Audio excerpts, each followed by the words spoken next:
할렐루야. 우리 옆에 있는 분 서로 인사 나눕시다. 주 안에서 사랑합니다. 잘 나오셨습니다.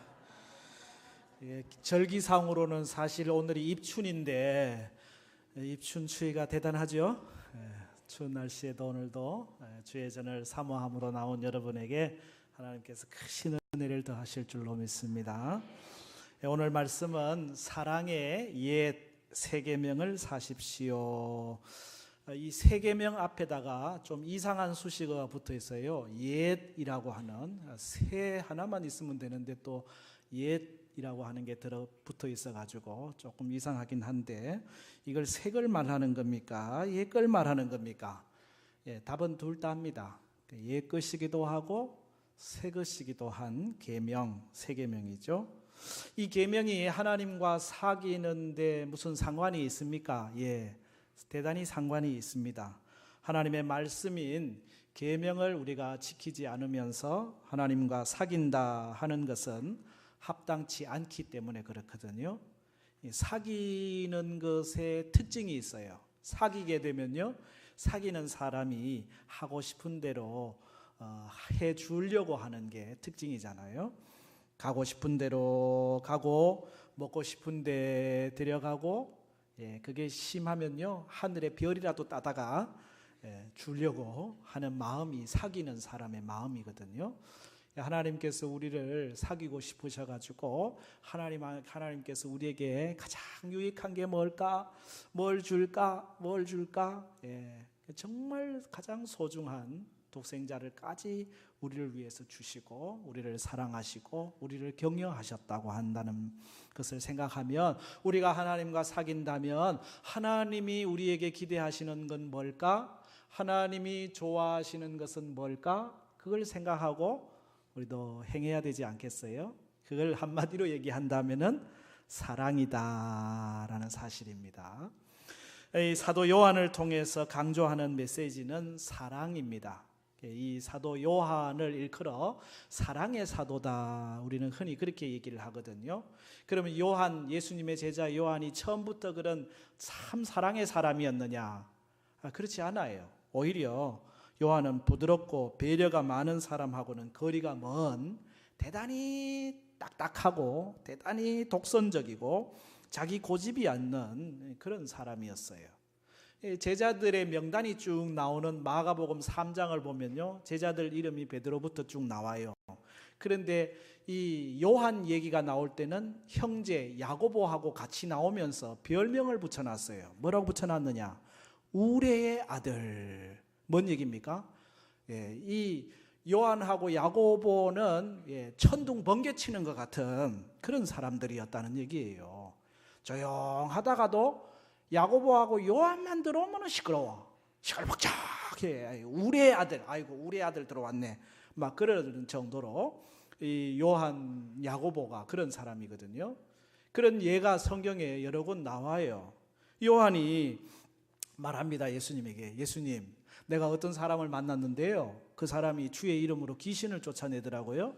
그래서 우리를 따르라고 그랬더니 그 사람이 우리는 따르지는 않겠다고 얘기하길래, 그러면 그 하는 일을 그만두라고 제가 막았습니다. 그러면서 예수님께 얘기하거든요. 이게 자기 마음에 안 들면요 하지 말라고 막 하는 사람이 요한입니다. 예수님이 하시는 말씀이 우리를 위하는 사람은 우리를 반대하는 사람이 아니다. 그러니 금하지 말아라, 그런 말씀하시거든요. 하루는 예수님이 예루살렘 가시기 위해서 사마리아를 통과하는데 사마리아 사람들이 예수님을 제대로 영접하지 않는 거예요. 그랬더니 요한이 예수님에게 뭐라고 말한 줄 아세요? 주여, 우리가 불을 명하여 하늘로부터 내려 저들을 멸하라 하기를 원하시나이까?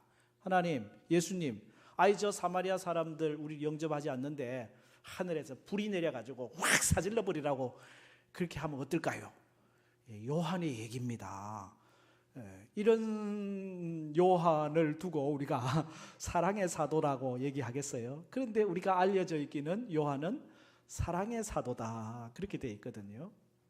전에 내려오는 이야기에 의하면은 요한이 말년에 밤모섬에서 기항 갔다가 풀려나가지고 에베소에서 여생을 보냈어요. 제자 중에는 가장 오래 산 사람이 요한인데 90세 연세가 돼가지고도 교회 에베소 교회 앞에 이제 강단에서 설교를 이렇게 제자들 부축받아서 하게 됐대요. 그러면 이 요한은 늘 설교가 서로 사랑하라, 서로 사랑하라, 늘 그런 설교를 했대요. 그래가지고 하루는 제자 중에 하나가 선생님 오늘 좀 새로운 설교 없습니까? 맨날 똑같은 설교만 하십니까? 새로운 설교 좀 하시죠. 그랬더니 이 요한이 예, 그러면 오늘 제가 새로운 설교를 하겠습니다. 하리고 강단에 올라가 가지고 뭐라고 설교했을까요? 서로 사랑하라. 되게 잘하셔요, 그렇게. 그래가지고 요한에 대한 이 이야기가 전설처럼 내려오는데 사랑의 사도로 알려져 있습니다. 사도 요한은 아마 예수님의 사랑을 경험하고 난 다음에 사랑만큼 고귀한 게 없고 사랑하는 것만큼 하나님이 기뻐하시는 게 없다 생각하고 기회만 있으면 서로 사랑하라, 서로 사랑하라, 서로 사랑하라, 아멘 할 때까지 서로 사랑하라, 사랑하라 늘 말씀하시는 거예요. 이 사랑의 계명은요, 하나님과 사귐의 중요한 징표고 이 사랑이야말로 하나님과 사귐의 시금석이라고 할 수가 있죠. 여러분, 우리가 하나님을 빛이신 하나님과 사귀잖아요. 그렇기 때문에 어둠은 뒤로 하고 빛을 향하여 늘 나아가잖아요. 빛으로 가다 보니까 빛 앞에서 우리의 허물이 드러납니다. 우리의 죄가 드러납니다. 그 죄를 회개하고 자복하게 되니까 미쁘시고 의로우신 하나님이 우리의 모든 죄를 사하시고 또 그 빛 가운데서 우리가 기쁨과 감사를 누리죠. 예수님은 우리의 대언자가 되시고 예수님은 우리의 화목제물이 되시니까 예수님 안에서 우리는 온전한 하나님과의 사귐이 가능해요. 예수 안에 거한다라고 하는 것은 예수님의 말씀 안에 거하는 것이고, 말씀 안에 거하는 사람, 하나님을 안다고 하는 사람은 하나님의 계명을 지키지 않는 사람이 아니고 그 말씀을 따라 사는 사람이라는 거죠. 요한 1서 2장 4절 5절에 말씀한 것처럼 그를 아노라 하고 그의 계명을 지키지 아니하는 자는 뭐 하는 사람이에요? 거짓말하는 사람이라는 거예요. 진리가 그 속에 있지 않습니다. 누구든지 그의 말씀을 지키는 사람은 하나님의 사랑이 참으로 그 속에서 온전하게 되었나니 이로써 우리가 그의 안에 있는 줄을 아노라. 우리가 지켜야 할 계명, 말씀이 뭐냐? 예, 사랑하라고 하는 것입니다. 요즘 젊은 사람들은요, 사귀면 교제를 하면요, 오늘이 1일 이래가지고 날짜를 세요. 그러다가 100일 됐다 그러면요, 그냥 100일을 그냥 안 지나가요. 100일 이벤트를 해요. 백송이 장미를 대접하는 장미를 준다든지 아니면은 무슨 종이학을 100마리 접어가지고 준다든지 뭐 이벤트를 해야 됩니다. 그러다가 1000일이 됐다 그러면 숫자 세가지고 1000일이다 해가지고 또 막 기념하고. 여러분 세대는 그런 게 없잖아요, 그죠? 요즘 이런 청년들처럼 우리가 연애하라 그러면 못할 거예요. 그 날짜를 언제 세고 있어요, 그죠? 이 날짜, 요거 100일이다 1000일이다 뭐 15년 됐다, 요 날짜도 참 중요하지만은요, 사실은 이런 수평적인 센 날짜만큼 더 중요한 거는 의미 있는 날이잖아요. 내가 처음으로 손잡은 날, 처음으로 키스한 날, 이런 날은 뭐 날짜 하루냐 100일이냐 이런 개념하고는 또 다른 차원의 개념이거든요. 사귐이라는 건 그런 겁니다. 하나님과의 사귐이 예수 믿고 교회 나온 지 1년 중요하죠. 나 벌써 예수 믿은 지 5년 됐어. 참 기념할 만하지요. 10년 중요해요. 그러나 그것보다 더 소중한 것은 내가 언제 하나님의 손을 붙잡은 날이 언제였나, 내가 하나님과 언제 거룩한 입맞춤을 한 날이 언제였나, 내가 언제 하나님이 보내주시는 거룩한 영 성령으로 충만해가지고 기뻐하고 즐거워하고 감격했던 날이 언젠가. 사귐의 양만큼 더 중요한 것은 사귐의 질이에요.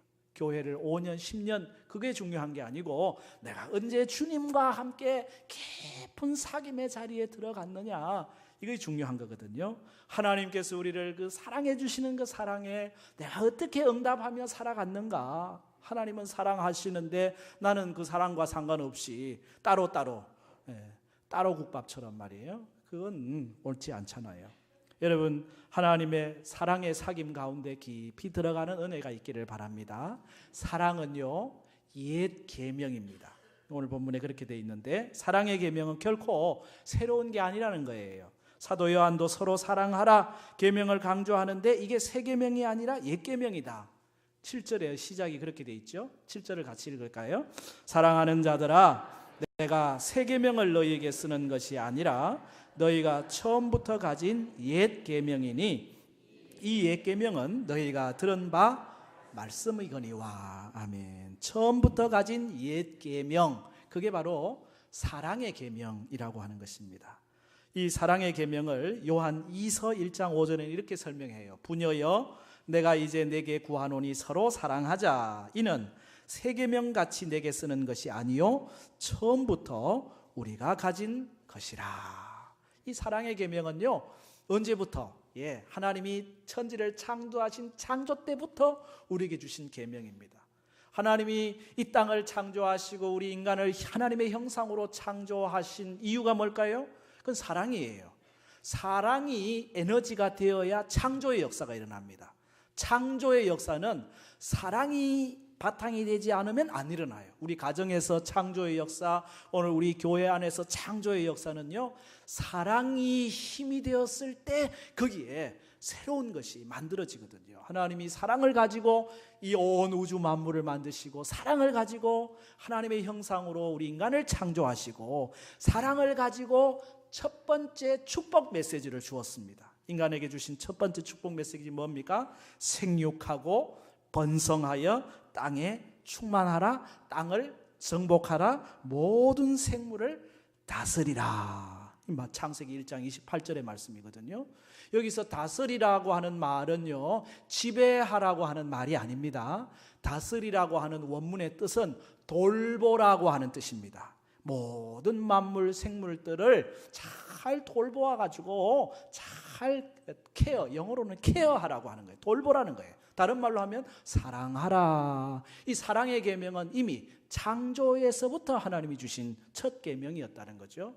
이스라엘 백성들이 출애굽을 하면서 시내산에서 모세가 율법의 두 돌판을 받습니다. 십계명이죠. 그 두 돌판의 내용이 뭡니까? 요약하면 1계명에서 4계명은 하나님을 사랑하라는 것이고, 5계명에서 10계명은 이웃을 사랑하라고 하는 사랑의 계명으로 요약되잖아요. 신명기 6장 4절에 이스라엘아 들으라, 우리 하나님 여호와는 오직 유일한 여호와이시니 너는 마음을 다하고 뜻을 다하고 힘을 다하여 내 하나님 여호와를 뭐하라? 사랑하라. 이 하나님 사랑에 대한 신명기의 율법의 말씀이죠. 레위기 19장 18절에는 뭘 말씀합니까? 원수를 갚지 말래요. 동포를 원망하지 말래요.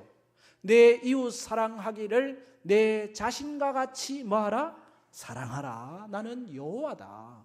이웃 사랑을 내 자신과 같이 하라는 말씀은 예수님이 처음 하신 말씀이 아니고 이미 구약 율법 레위기에 먼저 명령하신 말씀이죠. 한 율법사가 예수님께 찾아왔습니다. 예수님, 율법 중에서 어느 계명이 큽니까?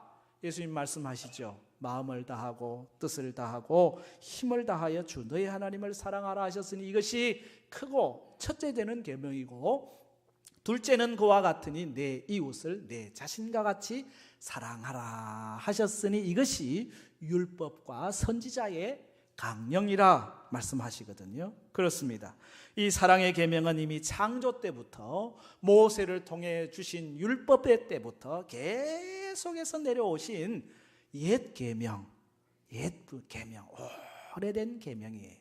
그런데 이 사랑의 계명은 옛 계명임과 동시에 새 계명입니다. 사랑은 새 계명이에요. 아니 목사님, 옛 계명이면 옛 계명이지 왜 또 어떻게 새 계명이 됐습니까? 옛날 것도요 새롭게 알게 되는 경우가 많잖아요. 여러분, 우리가 부모님의 사랑을 알지요. 그런데요, 그 부모님의 사랑이라고 하는 것도 내가 결혼해서 내가 자식을 낳아 길러 보면은 깨닫는 부모님 사랑은 내가 이전에 알고 있었던 부모님 사랑과는 차원을 달리합니다. 내가 자신을 낳아 기르기 전에 알았던 부모님 사랑은요 어쩌면 껍데기예요. 안다고 했지만 아는 게 아니야. 그런데 내가 직접 우리 자녀를 양육하다 보면은 부모님 사랑이 이런 거였겠구나. 똑같은 부모님 사랑이라고 하는 것도 어느 시점에서는 전혀 다른 새로운 개념이 되는 거 아니겠어요? 제 막내 여동생이 아주 어릴 때 입양 간 거 아시죠? 12살까지는 계속 편지가 왕래가 됐어요. 잘 왕래가 되는데 어느 순간부터는 편지가 가긴 가는데 오는 편지가 없어요. 만약 주소가 틀으면 돌아라도 올 텐데 편지가 돌아오지도 않고 연락은 없고 그렇게 세월이 지났죠. 제가 잠깐 미국에서 공부하는 동안에 이때 찾아봐야 되겠다 해가지고 수소문을 해가지고 연락처를 알고 이제 연락을 하게 됐죠. 만날 수 있겠는가 했더니 답이 온 게 만나고 싶다는 거예요. 깜짝 놀랐어요. 이렇게 빨리 답이 올 줄은 몰랐거든요. 그래서 제가 뉴저지의 하몬턴에 갔어요. 그래서 만났어요. 만나서 제가 궁금한 거 하나 있었어요. 어떻게 우리가 연락했을 때 그렇게 만나고 싶다고 바로 연락을 했는가 하는 거였거든요. 그랬더니 이 동생이 하는 말이 자기가 결혼을 해가지고 그리고 이제 딸을 낳았는데 이사벨라 지금 벌써 중학생이 됐습니다만은 이 아이를 낳아 키우다 보니까 자기를 낳아준 부모님 생각이 간절한 거예요. 전에는 나는 미국에서 잘 살고 한국에 낳아준 부모님 상관없다 생각했는데 자기가 아기를 낳아서 길러보니까 낳아준 엄마 아빠 형제들 그 생각이 막 있는데 자기가 직접 연락은 못하고 연락이 왔길래 막 자기가 마음이 떨렸다고 그래서 만나게 되었다고. 그렇죠. 여러분 부모님 사랑이라고 하는 게 그런 거 아니겠어요? 이전에 알던 부모님 사랑하고 내가 내 자식을 낳아 길러서 경험하는 사랑은 전혀 차원이 다른 거 아닙니까? 하나님의 사랑이 그렇습니다. 구약에서 하나님이 우리를 크신 사랑으로 인자하심으로 긍휼하심으로 사랑을 베풀어 주신 사랑입니다. 그런데 신약에 오면요 그 사랑하고는 비교도 안 되는 사랑이 나와요. 어떤 사랑입니까? 하나밖에 없는 독생자 예수 그리스도를 내어주는 이전에도 없고 이후에도 없는 비교할 수 없는 사랑. 그러니 이 사랑을 우리에게 주신 하나님이 우리에게 사랑하라 할 때는 구약에서 사랑하라고 하는 개념하고는요 뉘앙스가 완전히 다른 겁니다. 생각 자체가 달라요. 크신 사랑, 놀라운 사랑. 그 크신 하나님의 사랑 어찌 다 말로 다 할 수 있겠어요, 그죠? 하늘을 두루마리 삼고 바다를 먹물 삼아도 한없는 하나님의 사랑 다 기록할 수 없도다. 그 하나님의 크신 사랑이 우리에게 보여지고 난 다음에 하는 사랑이라고 하는 개념은 이전에 사랑 개념과 다른 거예요. 그래서 오늘 본문 8절에는 이 사랑을 그렇게 설명을 해놓았어요. 8절을 같이 읽겠습니다. 다시 내가 너희에게 새 계명을 쓰노니 그에게와 너희에게도 참된 것이라. 이는 어둠이 지나가고 참 빛이 벌써 비침이니라. 아멘. 옛 계명입니다. 사랑하라. 그런데 다시 내가 너희에게 새 계명을 쓴다는 거예요. 왜 이게 새 계명이 됐느냐? 이유가 나왔는데 이는 어둠이 지나가고 참 빛이 벌써 비침이니라. 참 빛이 뭐예요? 바로 예수 그리스도거든요. 요한복음 1장에 참 빛이 우리 가운데 비추셨다 말씀하시거든요. 어둠이 지나가고 생명의 빛, 구원의 빛 되시는 예수님이 오셔서 그 참 빛을 통하여 우리에게 보여주시는 새로운 사랑의 계명. 이건 내용적으로도 시간적으로도 완전히 달라요. 그래서 이건 옛 계명이 아니고 새 계명이 되는 거죠. 예수님께서 우리에게 보여주신 새 계명. 예수님께서 제자들과 마지막 잡히시기 전날 밤에 함께 모이셨죠. 그 자리에서 예수님 제자들의 발을 씻기시죠. 그리고 난 다음에 마지막 만찬을 함께 하셨죠. 만찬이 끝날 때 예수님이 하신 말씀이 뭔지 아십니까? 그 말씀이 요한복음 13장에 34절과 35절에 기록이 되어 있습니다. 같이 읽겠습니다. 새 계명을 너희에게 주노니 서로 사랑하라. 내가 너희를 사랑한 것 같이 너희도 서로 사랑하라. 너희가 이로 서로 사랑하면 이로써 모든 사람이 너희가 내 제자인 줄 알리라. 아멘. 서로 사랑하라는 계명이 옛 계명임에도 불구하고 새 계명이 되는 이유는 예수님께서 하나의 모범, 모델이 되시기 때문에 내가 너희를 사랑한 것 같이, 이게 차이점입니다. 내가 너희를 사랑한 것 같이. 예수님이 우리에게 하신 사랑이 어떤 사랑입니까? 하나님의 독생자의 영광의 자리를 내려놓으시고 낮고 낮은 인간의 형상을 입고 가장 낮아지는 사랑이죠. 섬기는 사랑이죠. 손잡아주는 사랑이죠. 고치는 사랑이죠. 세우는 사랑이죠. 십자가 위에서 자기의 목숨까지도 내어주는 사랑. 그러니 이 사랑은 이전에 없었던 사랑이잖아요. 그래서 그 사랑으로 너희가 서로 사랑하라 했으니 이 사랑의 계명은 새 계명이 되는 것입니다. 예수님께서 보여주신 이 사랑, 우리가 이 사랑을 경험한 사람이기에 오늘도 그 사랑으로 살아야 할 줄로 믿습니다. 그러므로 사랑은 하나님과 사귐의 증거가 됩니다. 따라합시다. 사랑은 하나님 사귐의 증거입니다.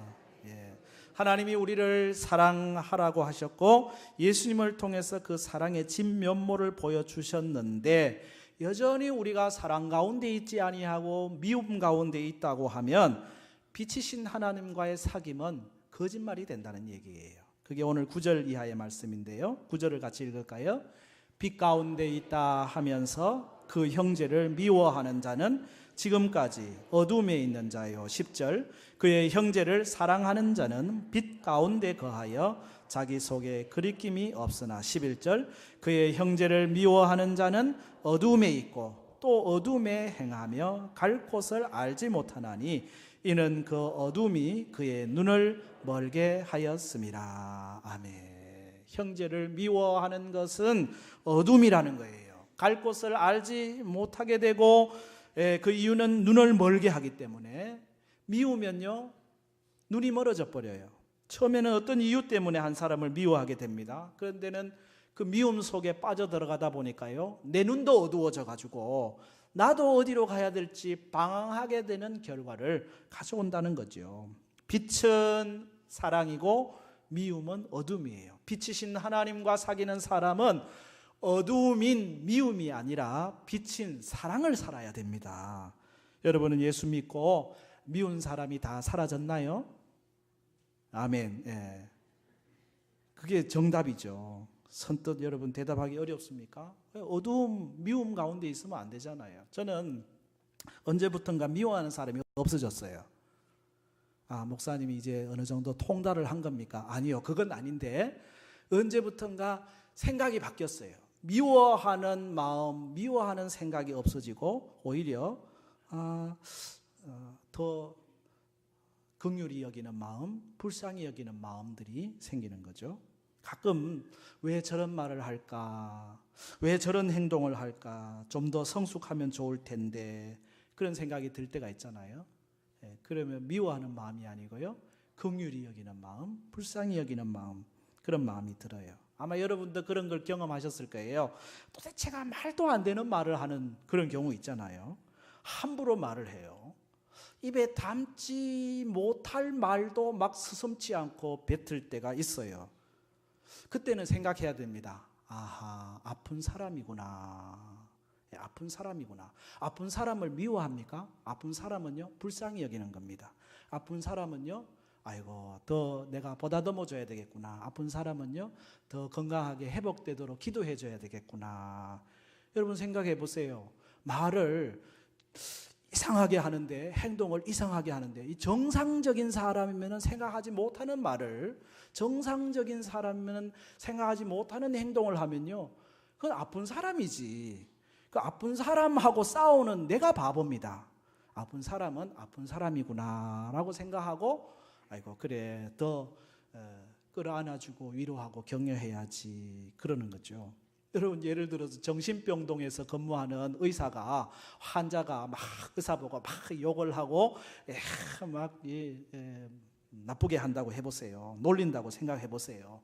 그것 때문에 스트레스 받는 의사가 있다면 그 의사가 바보지. 그렇잖아요. 아이고 환자지, 아픈 사람이지, 잘 치료해서 건강하게 가도록 해야지 그런 생각하지 않겠어요? 혹시 여러분이 도저히 용납 못할 말이나 행동을 듣거든 그 사람을 미워하지 마시고 아픈 사람이구나 생각하고 잘 건강하게 회복되도록 더 많이 기도하고 불쌍히 여겨주시기를 바랍니다. 그게 우리가 해야 될 일이에요. 그러니까 미워하는 마음이 들어올 이유가 하나도 없어요. 그죠? 미워할 마음이 들어올 이유가 없어요. 감자탕 교회라고 들어보셨나요? 감자탕 교회라고 잘 알려진 교회가 서울 광염교회인데 그 광염교회 조현삼 목사님 이야기가 이런 얘기가 있어요. 교회 초창기였는데 한 번은 교인들이 그렇게 싸우더랍니다. 교인들끼리 싸워요. 그게 왜 싸우냐 싶어가지고 물어봤더니 잘 해보려고 싸운대요. 목사님 신경 쓰지 마세요. 우리가 다 잘 해보려고 싸우는 겁니다. 그래 목사님이 이렇게 살펴봤대요. 그랬더니 진짜 잘못하려고 싸우는 건 아니더래요. 잘하려고 싸우고 있더래요. 그래서 목사님이 그렇게 말씀했습니다. 우리 잘하지 맙시다. 우리 잘하지 맙시다. 그냥 보통으로 하고 안 싸우는 게 낫습니다. 잘하려고 싸우는 것보다는 그냥 보통으로 하고 안 싸우는 게 훨씬 낫습니다. 그랬더니 그 교회가 평안해가지고 지금은 부흥하는 교회가. 여러분 시끄럽고 싸우는 교회가 부흥하는 거 봤습니까? 언제나 평안하여 든든히 서가는 거지. 잘하려고 싸우지 맙시다. 옆에 있는 분들 인사합시다. 우리는 보통만 합시다. 보통만 하면 돼요. 막 괜히 여러분 집이 잘하려고 남편과 아내가 싸우는 게 나을까요? 보통으로 화목한 게 나을까요? 여러분 집에도 잘하려고 싸우지 마세요. 그냥 보통하고 화목한 게 100번 낫습니다. 뭐 자녀들하고 싸울 필요 없어요. 잘하려고 그냥 보통하고 그냥 화목한 게 훨씬 낫습니다. 할렐루야. 여러분 사랑은 하나님과 사귐의 증거이거든요. 하나님이 우리를 사랑하셨고 사랑을 명하셨거든요. 사랑이 깊어지면 사귐도 깊어지는 것이고 사귐이 깊어지면 사랑도 깊어지는 것입니다. 이 사랑도요, 이 성숙의 정도가 다 있잖아요. 어린 아이 때는요, 할 수 없이 하라니까 할 수 없이 have to 해야만 해서 하는 순종 사랑이에요. 그러나 이제 조금 철들면요, 자기가 필요해서 유익해서 하는 need to의 사랑을 해요. 그러나 성숙하면요, 자기가 원해서 하는 wanted 하는 사랑을 하게 되거든요. 요한 1서는 우리에게 사랑하자, 사랑하자, 사랑을 강조해요. 우리가 공부한 요한 1서 3장 16절 아시죠? 그가 우리를 위하여 목숨을 버리셨으니 우리가 이로써 사랑을 알고 우리도 형제들을 위하여 목숨을 버리는 것이 마땅하도다. 주님이 우리를 위하여 목숨을 버리는 사랑을 하셨으니 우리도 목숨을 버리며 사랑하자. 3장 18절은 뭐로 합니까? 우리가 말과 혀로만 사랑하지 말고, 이 얘기는 말도 혀로도 사랑해야 됩니다. 행함과 진실함으로 하자. 아멘. 4장 7절 8절은 뭐라고 얘기합니까? 사랑하는 자들아 우리가 서로 사랑하자. 사랑은 하나님께 속한 것이니 사랑하는 자마다 하나님께로부터 나서 하나님을 알고 사랑하지 않는 자는 하나님을 알지 못하나니 이는 하나님은 뭐예요? 하나님은 사랑이시기 때문에 사랑해야 하나님을 안다라고 하는 것입니다. 성경은 읽으면 읽을수록 전부 사랑의 방법이에요. 예수님께서 제자들의 발을 씻기며 사랑하십니다. 또 섬기십니다. 존경하기를 먼저 하라고, 마음을 같이 하라고, 판단하지 말라, 받아주어라, 권면해라, 서로 짐을 지어라, 세워주어라, 대접해라. 수많은 사랑 이야기들로 가득 차 있어요. 여러분 사랑할 수 있기를 바랍니다. 때로는 비판하거나 판단할 일들이 생기는데요, 사람이 쉽게 바뀌지 않습니다. 상대방의 단점과 잘못을 지적하고 비판하다 보면요, 사랑이 생기지가 않습니다. 그렇기 때문에 비판과 비난은 접고 사람의 약점이 보이면 오히려 위에서 기도해주고 또 사랑의 마음으로 감싸는 거예요. 그래야 갈등이 해소되고 공동체가 건강해지는 것입니다. 사랑은 우리에게 주신 하나님의 창조 때부터 온 옛 계명이면서 예수 그리스도를 통하여 참 빛이신 예수님을 통하여 십자가를 통하여 보여주신, 이건 새로운 계명, 사랑의 계명입니다. 사랑할 때 우리는 빛 가운데 거하게 되고 빛이신 하나님과의 사귐이 풍성하게 됩니다. 사랑으로 늘 살아갈 수 있기를 바랍니다. 서로 사랑하십시오. 서로 사랑하십시오. 아멘.